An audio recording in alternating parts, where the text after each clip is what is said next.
उत्तराखंड में आगामी 22 अप्रैल से शुरू होने जा रही चार धाम यात्रा को लेकर सरकार ने तैयारियां पूरी कर ली हैं।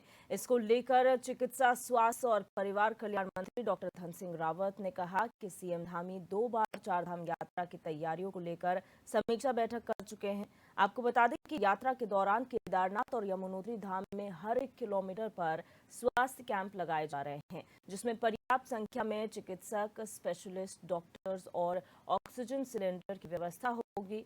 वहीं इस बार मेडिकल कॉलेज के फैकल्टी डॉक्टरों को भी चार धाम यात्रा के दौरान तैनात किया जाएगा।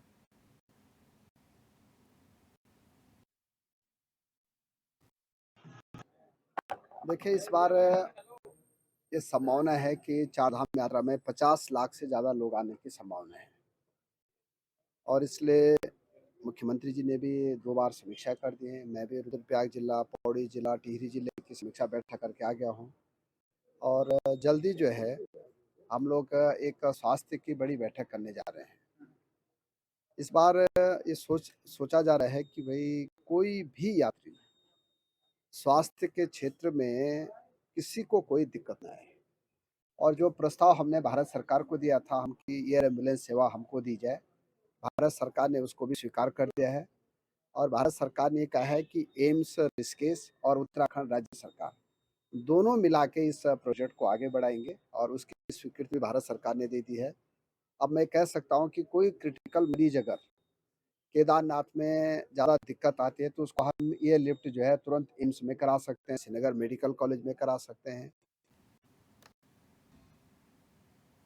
और इसी खबर पर हमारे संवाददाता रोहित विक्रम सिंह हमारे साथ न्यूज रूम से लाइव जुड़ चुके हैं। रोहित, चारधाम यात्रा की बात करें तो स्वास्थ्य व्यवस्थाएं जो है सबसे पहले जहन में आती हैं और इस बार सभी की मांग ये है कि उत्तराखंड सरकार जो है स्वास्थ्य के बेहतर इंतजाम करे ताकि जो जाने पिछले बार गई थी वो इस बार ऐसी कोई स्थिति ना बने। तो इस बार उत्तराखंड सरकार द्वारा क्या व्यवस्थाएं स्वास्थ्य को लेकर की जा रही हैं? जी देखिए दिव्या, चारधाम यात्रा उत्तराखंड की रीढ़ की हड्डी है। उत्तराखंड की अर्थ की चारधाम यात्रा पर निर्भर करती है और इसी के तहत न केवल प्रदेश के चिकित्सा, स्वास्थ्य और परिवार कल्याण मंत्री डॉक्टर धन सिंह रावत बल्कि मुख्यमंत्री पुष्कर सिंह धामी भी लगातार चारधाम व्यवस्थाओं का जायजा ले रहे हैं, अधिकारियों से फीडबैक ले रहे हैं और मुख्य रूप से जो स्वास्थ्य विभाग है उस पर विशेष फोकस करने के लिए अधिकारियों को और मंत्री को कहा गया है। मुख्यमंत्री की अगर बात करें तो मुख्यमंत्री 2 बार सचिवालय में समीक्षा बैठक चारधाम यात्रा के दृष्टिगत ले चुके हैं, जिसमें बीआरओ, एनएचएआई, नेशनल हाईवे, पेयजल निगम, जल संस्थान, यूपीसीएल, पीडब्ल्यूडी इन तमाम विभागों के उच्चाधिकारियों के साथ मुख्यमंत्री की लंबे दौर की बातचीत 2 बार हो चुकी है और तमाम महत्वपूर्ण बिंदुओं पर मुख्यमंत्री खुद समीक्षा कर चुके हैं। चूंकि इस बार जो है राज्य सरकार को ऐसा लग रहा है कि पिछली बार से अधिक जो है तीर्थयात्री चारधाम यात्रा के दृष्टिगत उत्तराखंड पहुंचेंगे और करीब 50 लाख से अधिक तीर्थयात्रियों के उत्तराखंड पहुंचने की संभावना है और उसके साथ ही पर्यटन सीजन भी इस बार शुरू हो जाएगा। तो उस लिहाज से भी उत्तराखंड के जो जितने भी पर्यटक स्थल हैं वो लगातार पर्यटकों से गुलजार रहेंगे। तो पेयजल निगम और जल संस्थान के अधिकारियों को मुख्यमंत्री ने निर्देशित किया है कि चारधाम व्यवस्थाओं के दृष्टिगत जो पानी की समस्या अमूमन कभी कभी देखने को मिलती है, पीने के पानी की समस्या किसी भी तीर्थयात्री को ना हो, इन व्यवस्थाओं को सुनिश्चित करना पेयजल निगम और जल संस्थान के अधिकारियों को मुख्यमंत्री ने कहा है। और उसके साथ ये भी कहा है कि स्मार्ट सिटी प्रोजेक्ट के तहत जगह जगह वाटर एटीएम्स लगाए गए हैं। इन वाटर एटीएम्स की क्या व्यवस्था है और चारधाम यात्रा शुरू होने से पहले जो वाटर एटीएम्स जो एक्टिव मोड में नहीं है और जहां जहां नए वाटर एटीएम्स लगाए जाने हैं, इन तमाम व्यवस्थाओं को 22 अप्रैल से पहले अधिकारियों को निर्देशित किया गया है कि इन व्यवस्थाओं को दुरुस्त कर लिया जाए। यूपीसीएल से अतिरिक्त बिजली का स्टॉक जो है रिजर्व रखने के लिए कहा गया ताकि चारधाम यात्रा के दौरान और पर्यटन सीजन के दौरान बिजली कटौती जैसी कोई भी समस्या जो है चारधाम यात्रा मार्गों पर या फिर चारधाम के जो संबंधित रूट है वहां पर और जो पर्यटक स्थल हैं वहां पर इस प्रकार की दिक्कतें ना आए और यात्री को समस्याओं से दो चार ना होना पड़े। पीडब्ल्यूडी के अधिकारियों को निर्देशित किया गया है कि जहां भी जो मैदानी क्षेत्र हैं, चाहे वो हरिद्वार हो, उधम सिंह नगर हो, रुड़की हो, ऋषिकेश हो, देहरादून हो, इन तमाम जगहों पर चूंकि बहुतायत संख्या में तीर्थयात्री और पर्यटक इस बार उत्तराखंड आएंगे तो रोडों को गड्ढा मुक्त करने के निर्देश दिए गए हैं। नेशनल हाईवे और एनएचएआई के अधिकारियों को निर्देशित किया गया है कि जो नेशनल हाईवे की सड़कें हैं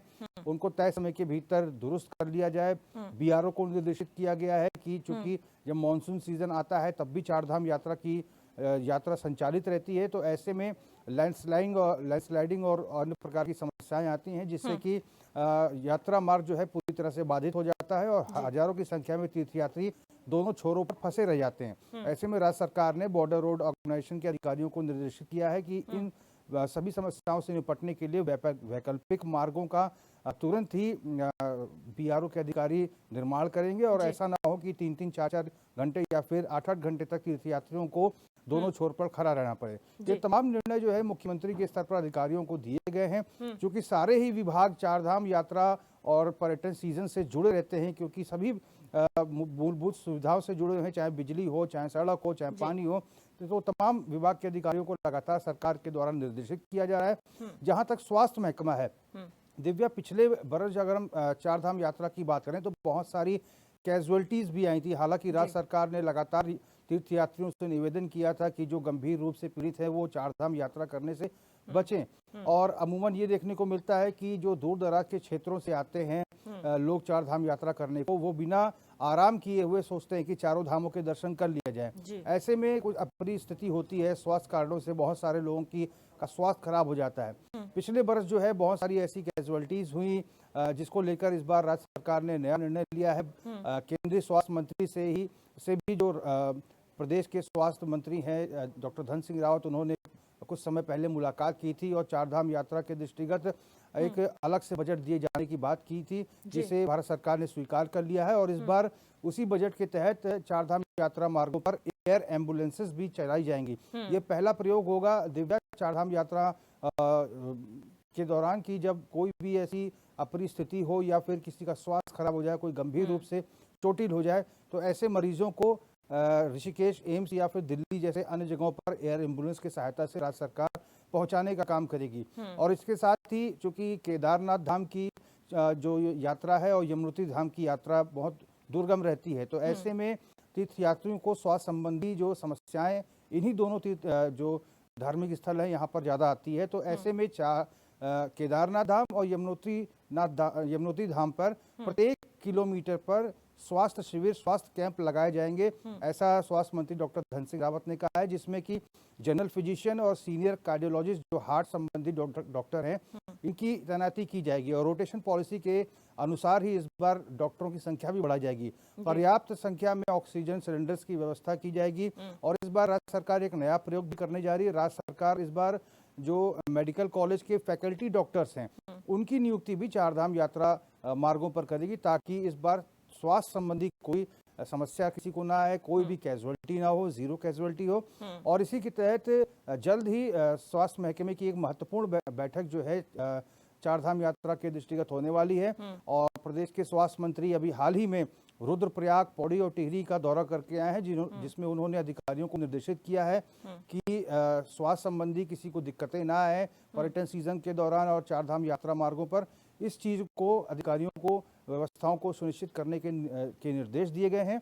और इसके साथ ही दिव्या, बहुत सारे ऐसे महत्वपूर्ण विभाग है जो चारधाम यात्रा से सीधे जुड़े रहते हैं।